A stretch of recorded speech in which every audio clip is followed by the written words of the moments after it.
नाशिकमधील कुख्यात भोंदू बाबा अशोक खरात याच्यावर गेल्या काही दिवसांपासून पोलिसांच्या विशेष तपास पथकाकडून रोज चौकशी सुरू आहे। या चौकशीत आतापर्यंत अनेक धक्कादायक आणि गंभीर माहिती समोर आली आहे।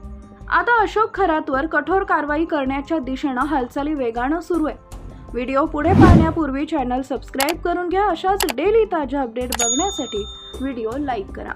चौकशी दरम्यान समोर आलेल्या माहितीनुसार अशोक खरातकडून 2 ते 3 नेत्यांच्या फोटोंवर फुली मारण्यात आली होती। मात्र दिवंगत उपमुख्यमंत्री अजित पवार यांच्या फोटोवर मात्र फुली मारलेली नसल्याचं उघड झालंय। या प्रकरणात सरकारला महत्त्वाचे पुरावे मिळाले असून अशोक खरातला आयुष्यभर कारागृहात डांबण्यासाठी तगडी केस उभी करण्याचे प्रयत्न सुरू आहेत, अशी केंद्रीय गृह मंत्रालयातील उच्च सूत्रांची माहिती आहे। चौकशी दरम्यान अशोक खरात मानसिकदृष्ट्या पूर्णपणे खचला असल्याचं दिसून आलंय। तो आता मरणाची भाषा बोलू लागलाय।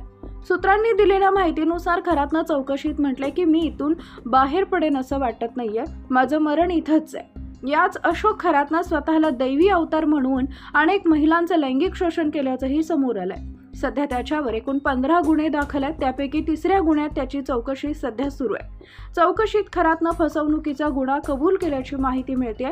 SITच्या तपासात आणखी धक्कादायक खुलासे होण्याची शक्यता आहे। अशोक खरात प्रकरणात आणखी एक मोठी कारवाई करण्यात आली आहे। अशोक खरात आणि त्याची पत्नी कल्पना खरात यांची 3 बँक खाती ईडीनं सील करण्यात आलेली आहेत।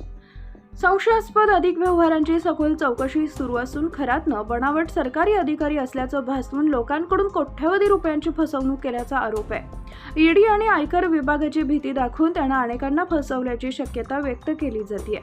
यामुळे नाशिकसह पुणे, मुंबई आणि अहिल्यानगर येथील त्यांच्या बँक खात्यांची तपासणी सुरू आहे।